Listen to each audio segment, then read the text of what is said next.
first session, what I did was I laid out the various ways the letter to the Romans has been read, from Augustine to Luther to Barth to the new perspective on Paul. And I've argued that we are kind of moving into another new post-new perspective on Paul. It's a real different way of looking at Romans in its historical context and understanding that what Paul is not doing in Romans is talking about our personal individual salvation. That what Paul is doing in Romans is talking about the way God has redeemed the entire human species. And that the emphasis of Romans is not about us having faith and being justified and being put in the right with God, but God being just to forgive everyone freely. Now I'm going to show you that today. So the second week, what I did last week was to show you that the new paradigm argues that there are two voices in Romans. And I've done this with you in Galatians, we could do it in the Corinthian letters, where you have the voice of the false teacher and the voice of Paul. And so some folks, when they read Paul's letters, they really do think that Paul is of a double mind, because sometimes he says one thing and sometimes he seems to say another thing.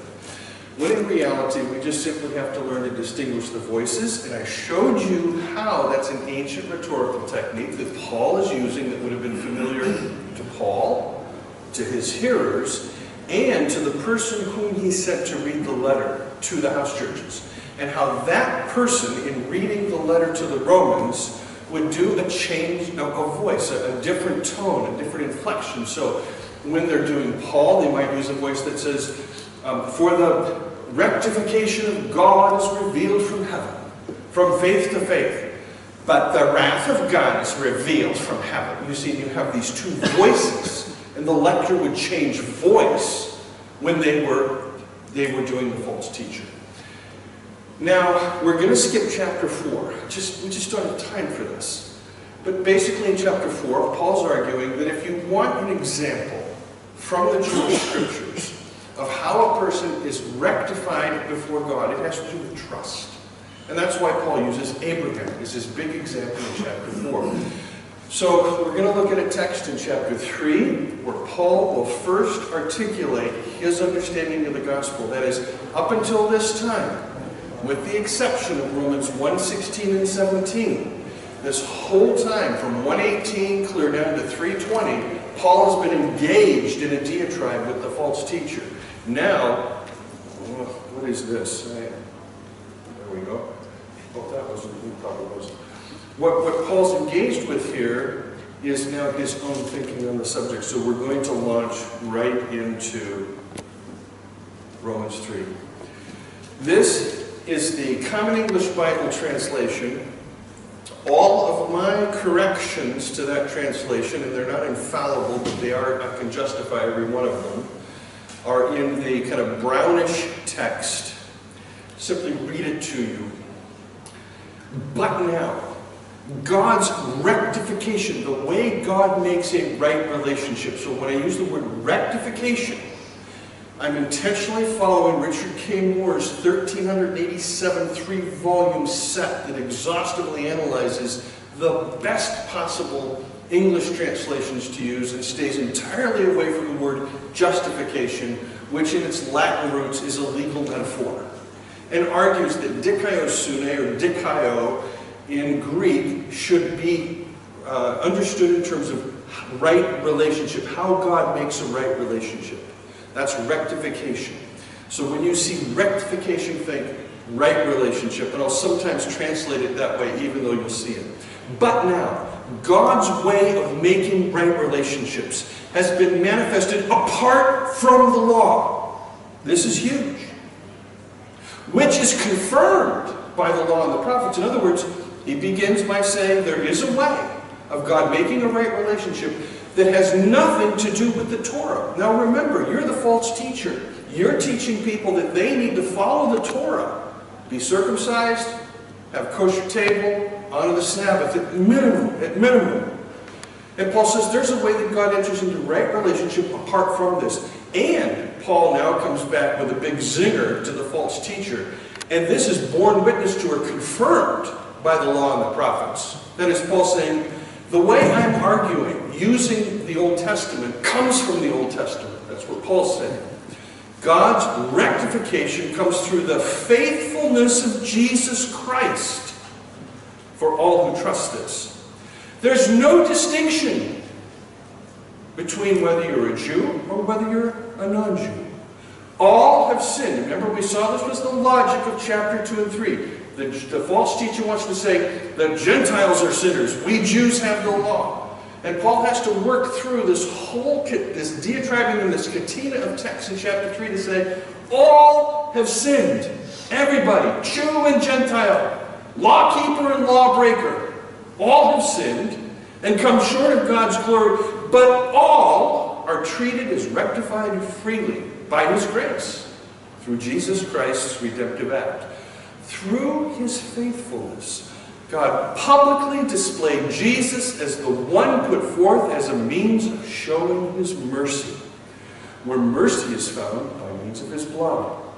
He did this to demonstrate His being in the right to pass over sins that happened before, during the time of God's patient tolerance.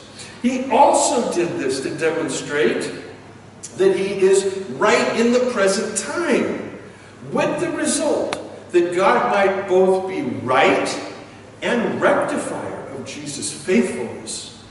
So this is my particular translation of this text. It contains a number of themes that we'll move through next.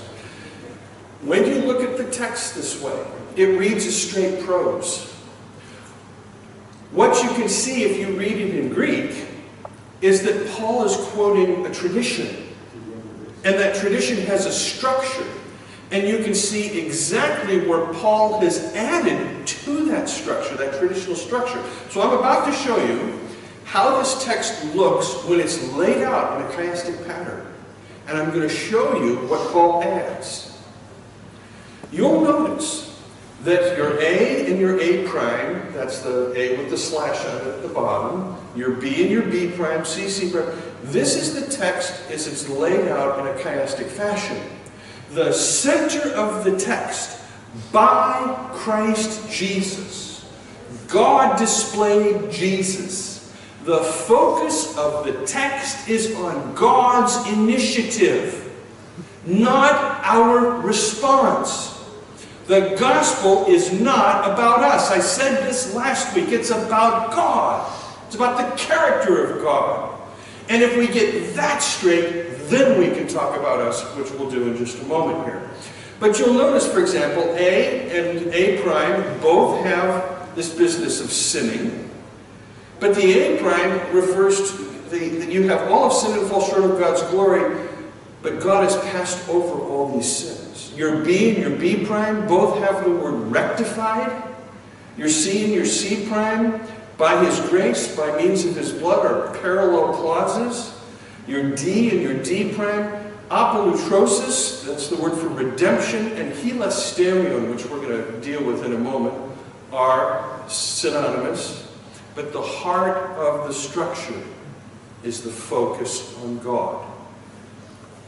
Man, this stuff just keeps popping up, all this weird stuff. There we go. Go back one, please. Hello, Earth to you. Back. There we go. Do you understand this? These texts have structure, and Paul has added the E and the E prime in here. The rest of this you could take from Jewish Christianity. But Paul is about to do something huge.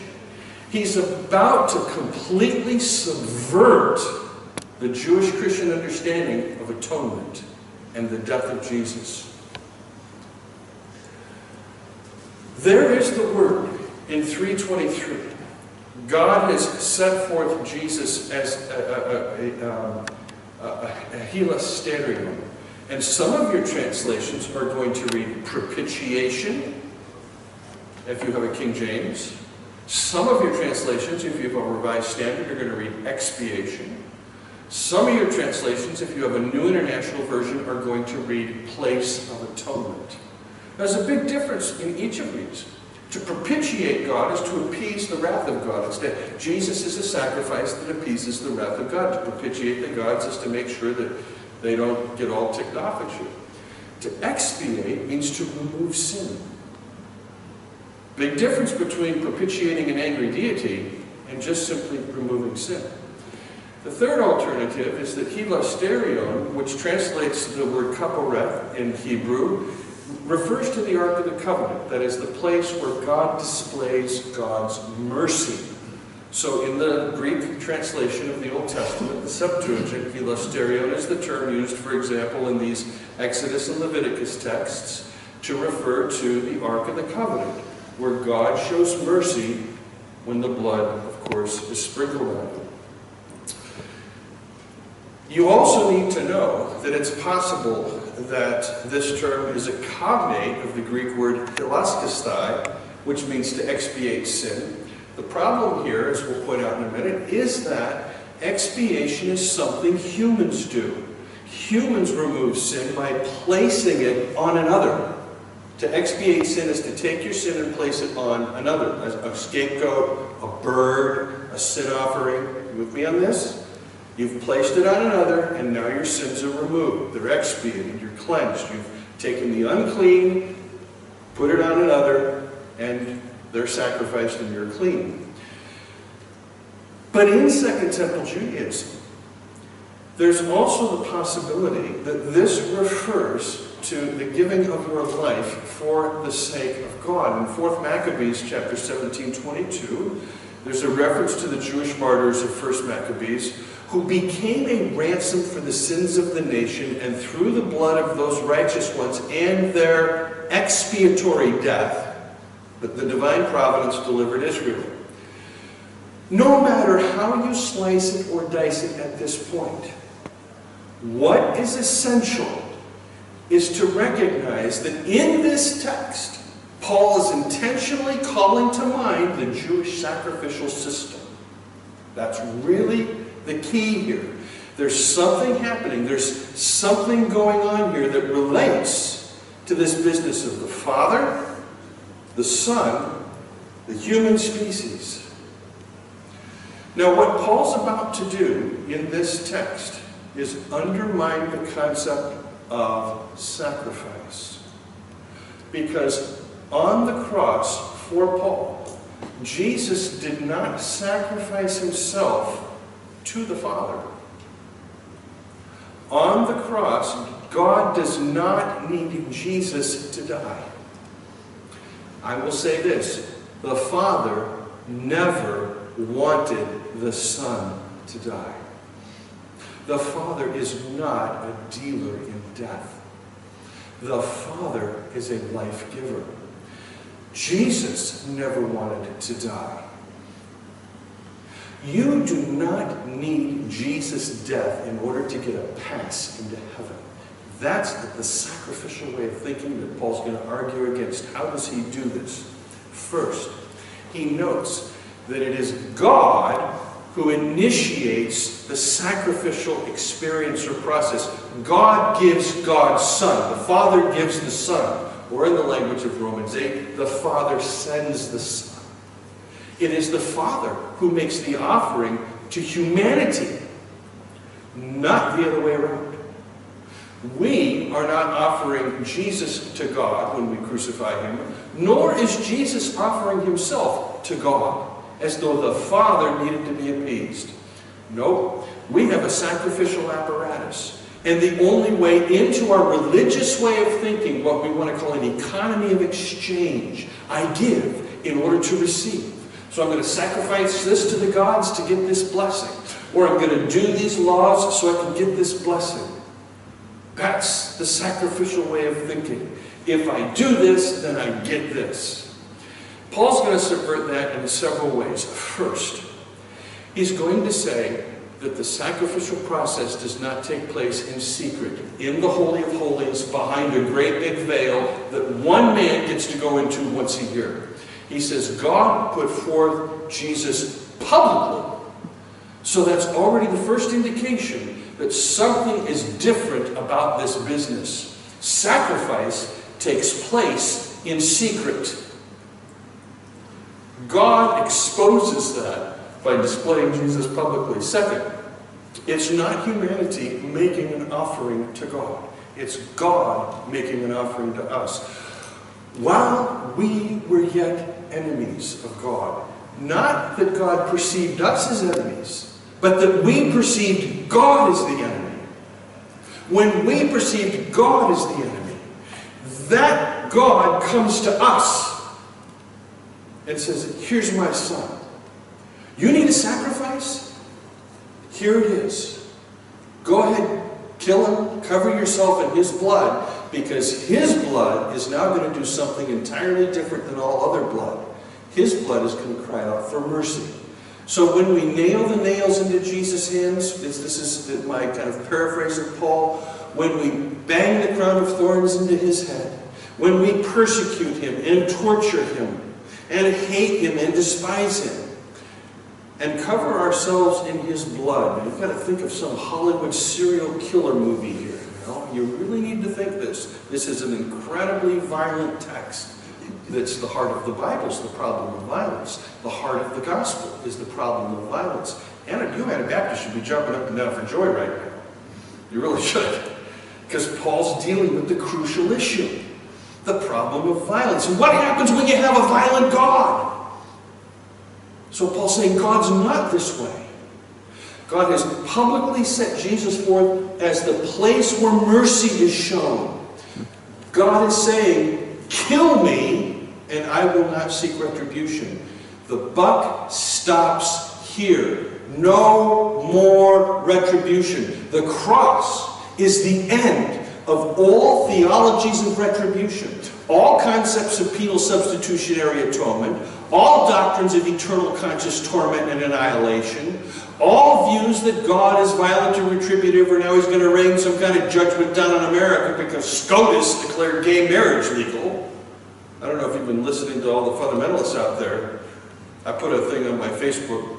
I said I wouldn't want to be a pulpit in a Christian church this Sunday morning. They're going to take a beating. Anybody know a good carpenter? The point of the gospel is that God has come into our religious mechanism, the one we've created, the one we need, this whole system of sacrifice to appease the gods, and He subverted it and broken it and deconstructed it and said, look, there's an entirely new way of living and being. Arnold Holtgren, in his book Paul's Gospel and Mission, says that if we translate hilasterion as whom God put forth as a means of displaying His mercy, that is, Jesus on the cross is God saying, hit me, hurt me, beat me, use me, abuse me, torture me, kill me, and I will not retaliate. I will bless those who curse me. I will love those who persecute me. I mean, there's a whole ethic here, folks, in this view of atonement. Do you see that? It's an Anabaptist ethic in an Anabaptist theory of the atonement. Do you see that? Okay. And he says, no interpreter has dared to propose this, and he doesn't even propose it. And I thought, it's brilliant. Why doesn't anybody want to say that God has put forth Jesus as a means of displaying His mercy? Because all the interpreters, the translators and interpreters out there are locked into this business of religion as a sacrificial economy of exchange. They cannot imagine that God is coming to subvert religious sacrificial practice, thinking, logic, and theology. They can't see that. That's exactly what Paul is saying. Let me give you two authors that do see it this way. The first is Mark Heim. In his book, Saved from Sacrifice, God enters into the position of the victim of sacrifice, a position already defined by human practice. And God occupies it so as to be able to act from that place to reverse sacrifice and redeem us from it. What are we redeemed from? We are redeemed from the practice of sacrifice, religious sacrifice. Us-them thinking, holiness codes, purity codes, zeal. All of the things you can think of that Christian fundamentalism is what we're delivered from. Or all the things you can think of that conservative evangelicalism is, in its theology and ethics, that's what we're delivered from. Hallelujah! God steps forward in Jesus to be one subjected to the human practice of atonement and blood. The concept of blood sacrifice wasn't God's idea. You've heard me talk about René Girard's theory of religion and the origins of humanity and the scapegoating practice and sacrificial processes. I've been talking about that for 10 years here. God comes and enters into our religion. Or in another place, Markheim puts it this way. On the cross, Jesus did not enter God's justice machine. God in Christ entered ours. So to continue, God steps forward in Jesus to be one subject to the human practice of atonement and blood, not because that's God's preferred logic, or because this itself is even God's aim, but because this is the very site where human bondage and sin are enacted. That's powerful stuff. Now here's Bob Hamilton Kelly. He says clearly, with regard to this Romans text, we are on the way to a radical reorientation of the understanding of the relationship between the death of Christ and the sacrificial categories of Judaism, which entails a restatement of the sense in which Christ's death can be called a sacrifice. How can you even begin to call Jesus' death a sacrifice like these other sacrificial practices and procedures in the ancient Near East? The major new element, Bob says, is that Paul inverts the traditional understanding of sacrifice, so God is the offerer, not the receiver. And the scapegoat goes into the sacred precinct rather than out of it. Or he'll say, these inversions of the normal order of sacrifice mean it's not God who needs to be propitiated, but humanity. We're the angry ones. We're the violent ones. And not in the recesses of the sacred in some secret place, but in the full light of day this takes place, this exposure of what human violence and religion and sacrifice all one thing are. Rather than moving away from the sphere of the sacred, the scapegoat moves into that sphere. Notice this. Rather than removing sin from the sphere of the sacred, God removes all those who have been imprisoned under the powers of violence there. What does Christianity do? It says the church is a sacred place, and we're going to purge all the sin from it. That's exactly the opposite of what the Apostle Paul's arguing. The church is the place where Christ comes into our sin and sinfulness, not where we cast it out. Folks, that's gospel. That's good news, because it's about God, the character of God, the kind of God we believe in, the kind of God that shows mercy, because it's the character of God to be merciful, not to require sacrifice. But there's more. In chapter 5, 12 through 21, we'll begin looking at this text.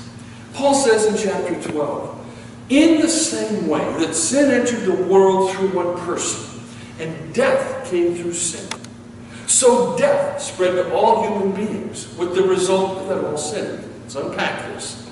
I'm literally just going to unpack this whole text now. You notice you have in the same way. So there's going to be a comparison here that's going to occur. He says, sin came into the world through one person, and death came through sin. The result of sin is death. So death spread to all human beings, with the result that all sin. Now Paul's making the same argument he made back in chapter 3 that he makes in chapters 1 through 3. All have sinned. That's all he's trying to do. And he's trying to do it now by saying, look, we can start with this Adam figure in Genesis. We can go to that story as a backstory. And what we have in Adam is representative of what we have of all humanity. Somebody who correlates sin and death in his own being. How does this happen? Although sin was in the world, look at this, since there was no law, it wasn't taken into account. Remember Paul in Romans 3:26, it just said, God had a time of patient forbearance. He just forgave, he freely forgave the people under the Torah. That's the compassion of God. The phrase that the Common English Bible uses, it wasn't taken into account until the law came. The words "until the law came" are not in the Greek text. I have the Greek text up here for a reason, so anybody that reads Greek can see what I'm saying. This is where the translators want you to think that once the law came, God started taking sin into account. But Paul's not saying that. Your translations, friends, cannot be trusted. Don't know how to tell you this. They just can't. So, death, not sin. Notice this. Not sin. Death ruled from Adam until Moses, when Torah came. Even over those who didn't sin in the same way Adam did. Adam was a type of the one who's to come. How? That's going to be the big question. Now, before we launch into that, I need to show you a big error that your evangelical friends make. Ready for this? Do you see in verse 12, it says, "In the same way that sin entered the world through one man, and death through sin, so death spread to all human beings." See the phrase, "with the result that all sinned"? See that word? Okay. Suppose you substitute the words, "in whom all sinned." In other words, Adam is the one in whom we all sin. How many of you have heard that taught in your life? That we all sinned in Adam, right?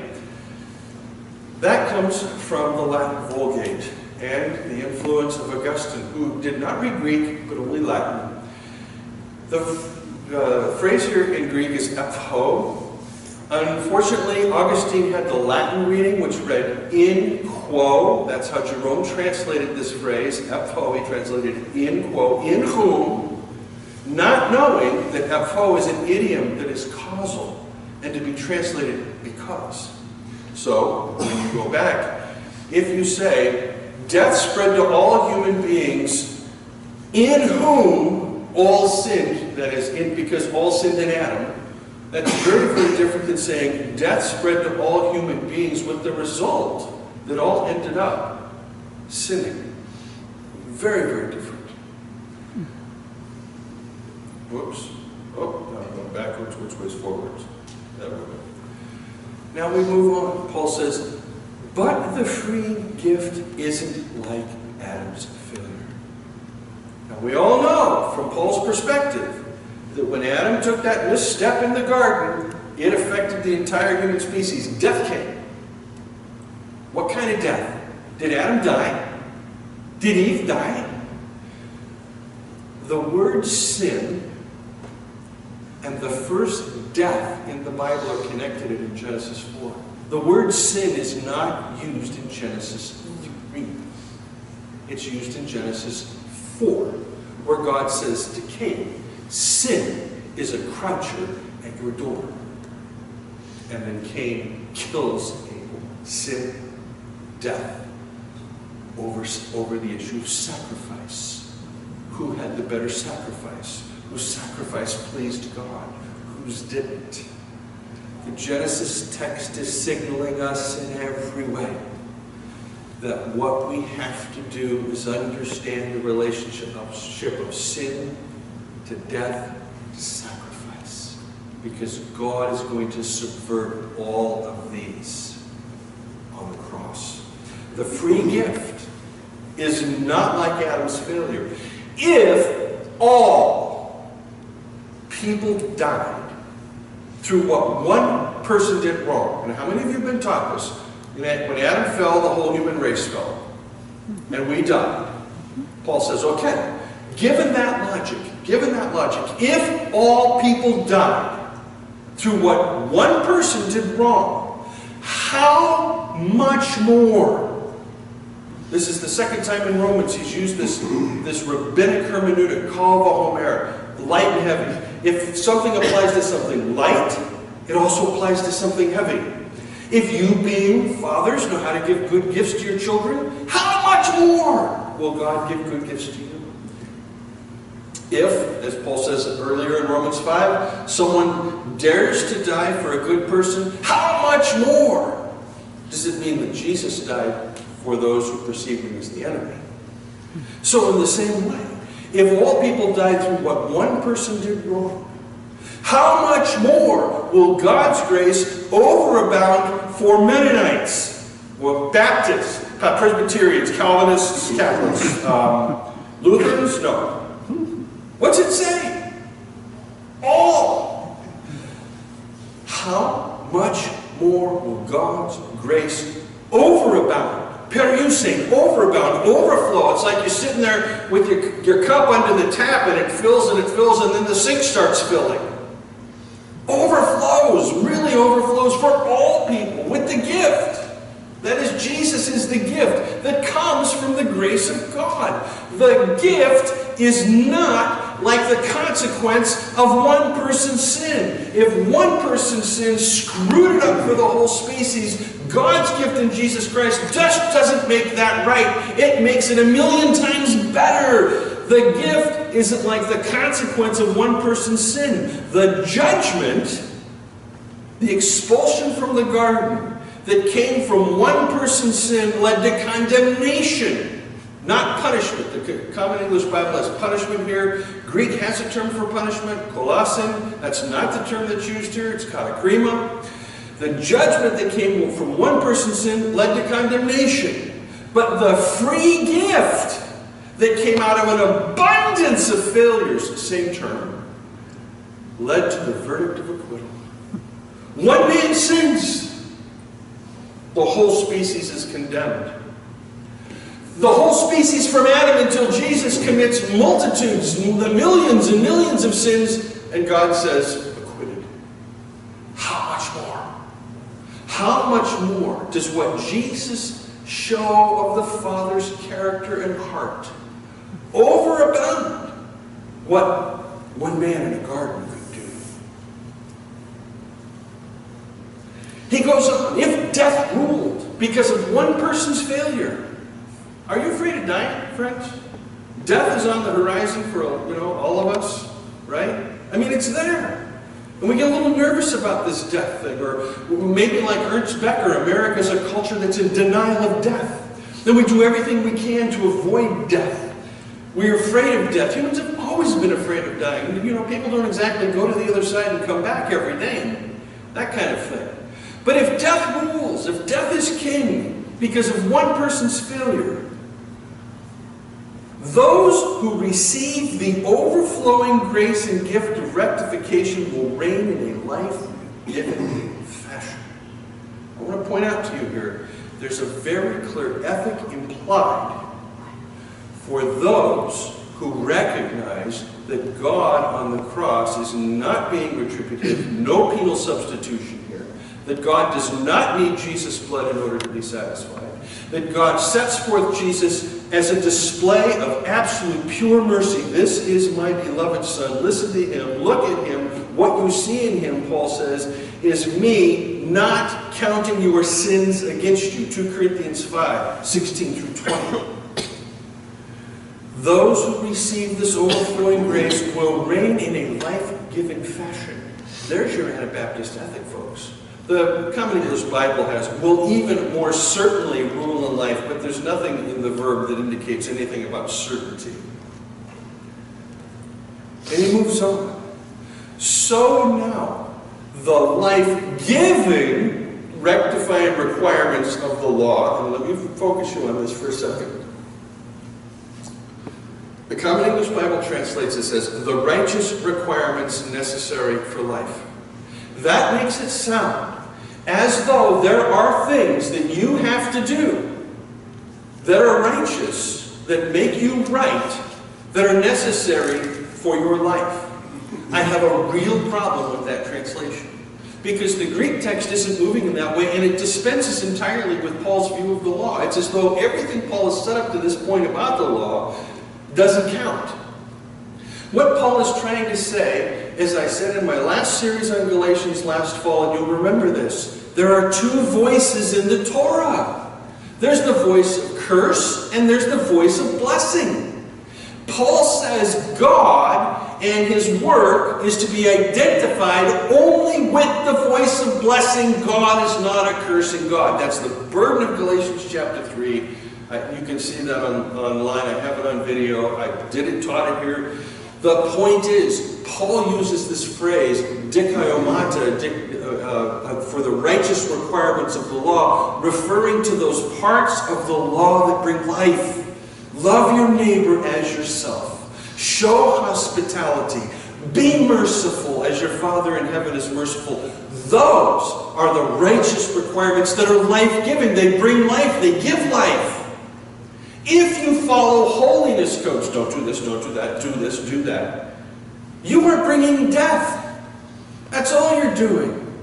And so when churches become legal institutions where their primary emphasis is on making laws, well, we're going to do this, and we're not going to do that, we're going to let these people in, we're not going to let these people in, we're going to let some people do this, we're going to let some people do that, or they create hierarchies where this happens. They've fallen back into the false teacher's way of thinking. For Paul, the so-called righteous requirements of the law are life-giving. If you want to know if you're doing God's will, just ask, is what I'm doing giving life?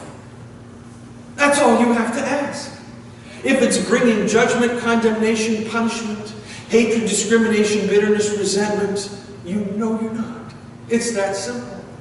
So he says, the life-giving, rectifying requirements, life-giving requirements that make for right relationships are met for everyone. Look at this. They're met for everyone through the righteous act of one person. Just as judgment fell on everyone through the failure of one person. All people were rectified through the obedience of one person, just as many people were made sinners. Now, I did that on purpose because in Greek, what you have here is hoi polloi. Literally, the many. Hebrew doesn't have a word for all, or Aramaic doesn't have a word for all. So in order to say all, when their translators translate this, they use the phrase, the many, the multitudes, meaning all. This is the only term Paul ever uses throughout this text. The many, meaning all. So all people were rectified through the obedience of one person. Is it just the Christians that are rectified, friends? Is it just those who follow Jesus? Those who get baptized? Those who go to church? Those who read their Bible? Does this rectification not include all of those we would prefer not to have sit in our pews? Yes or no? Does all mean all? Because if it does, if all means all, it means that we treat all people with the same exact ethic that God has demonstrated on the cross in Christ. Now the problem here, and I'm going to reverse this text for you, throughout this entire Romans 5, Paul goes, Adam, Christ, Adam, Christ, Adam, Christ, Adam, Christ. And Christ is always the how much more? But the translators, they can't handle this. So they reverse it. And so you have in these two verses, for example, the life-giving requirements are meant for everyone through the righteous act of one person, Christ, just as judgment fell on everyone through the failure of one person, Adam. All people were rectified through the obedience of one person, Christ, just as many people were made sinners, Adam. So it goes, the translators make it go Christ, Adam, Christ, Adam. But in the Greek text, which is right there in front of your face, it's Adam, Christ, Adam, Christ. Paul's saying whatever Adam did, and accounted for the whole human race. We're all guilty. All have sinned and fall short of the glory of God. Whatever Adam did that you want to say counts toward everybody, that makes it look bad, God has so abundantly overturned this. You can't begin to imagine how good it is and how good God is. That's the gospel from Paul's perspective. So, Paul has to make a statement. Why the law? And we'll get into this next week more. The law stepped in to amplify the failure. Pay attention here. The purpose of the law was not to stop sin. All law does is create more sin. When you think about a Christian culture like America, the very same culture that claims to be a Christian culture, our fundamentalist evangelical friends out there, we live in a Christian nation and all of this nonsense, what do? We are a nation of law and order. You can't say that. You can either say we're a Christian nation, in which case we follow Jesus, or we're a nation of law, in which case we follow the Jewish Christian and the false teacher. But you can't say both. The law steps in to amplify the failure. That's the function of law. If you want a church where you're going to start being able to distinguish holy people from unholy people, just start making laws. And you'll see who will follow them and who won't. And you stick with the ones that follow them and you get rid of the ones that don't. It's that simple. Put a bonnet on your head. Shave your beard. Whatever. Paul says, but where sin increased, and it did. Once you add law to the equation, sin increases. Grace multiplies even more. Do you see through this whole thing? Paul's saying, no matter how bad you think it is, or how much death and sin affect the human species, what God has done is to overturn this in abundance. How much more? Overflowing. What Jesus did can't be compared to what Adam did. It's like comparing a molecule to a galaxy. Folks, sin and death, they're molecules. The work of Christ in showing us the merciful heart of the Father is the galaxy. And where do you want to focus the gospel? Do you want to focus it down here on the molecule? Well, it's about my faith and my doctrine and my church and my holiness. Or do you want to focus your gospel where Paul does on the character of the Father through the Son by the Spirit? We don't need to be talking about ourselves anymore like we do Sunday after Sunday after Sunday after Sunday after Sunday, year in and year out. It's time to talk about God. That's what Paul is doing here. And so he says the result is that grace will rule through God's rectification, leading to the life-giving age to come through Jesus Christ our Lord, just as sin ruled in death. Again, the translators get it all wrong. The sentence starts out, just as sin ruled in death. That's what it says up there in Greek. The law was added in order that sins might increase. And where sin increased, grace superabounded. I'm literally translating the Greek text here. In order that, just as sin reigned in death, so also, and this is how the text ends, grace shall reign through rectification into life-giving ages through Jesus Christ our Lord. Paul ends again on Christ, not sin. The emphasis is not sin, it's on Jesus. In the end, the emphasis is not on the effects of sin, it's on the work of God to deconstruct the effects of sin, and God will raise Jesus from the dead. And in raising Jesus from the dead vindicates this entire position that God is only a God of mercy who does not require sacrifice to forgive sin. The problem with sacrifice, religious sacrifice, is that it's always tied to social sacrifice. That's why in the prophets, whenever they critique the temple, they also critique the social thinking of the Israelites who marginalized widows and orphans and poor and lepers and others. And just like in our current culture, you have the same churches that place an emphasis on sacrifice and worship, sacrifice in the church, sacrifice in the Christian life, sacrifice of your tithes and offerings, sacrifice, sacrifice, sacrifice. And they're the same churches that sacrifice gays and people of color and people of different classes and women, and they marginalize them as though We were not all equal in the sight of God, all precious, all children, all of us, not some of us, all of us. That's the gospel. That's the good news. That's what Paul preaches. And so this section will end in the same way Romans 11 ends, after Paul's dealt with this very bad doctrine of election of the false teacher. And Paul in Romans 11 says, God has placed all under disobedience in order that God might have mercy on all. Universal reconciliation, universal salvation. What God does for all. And that's the gospel that needs to be preached to every creature under the sun. What Jesus has done for you, He's done for everyone. And what He's done for everyone, He's done for you. Amen. Amen.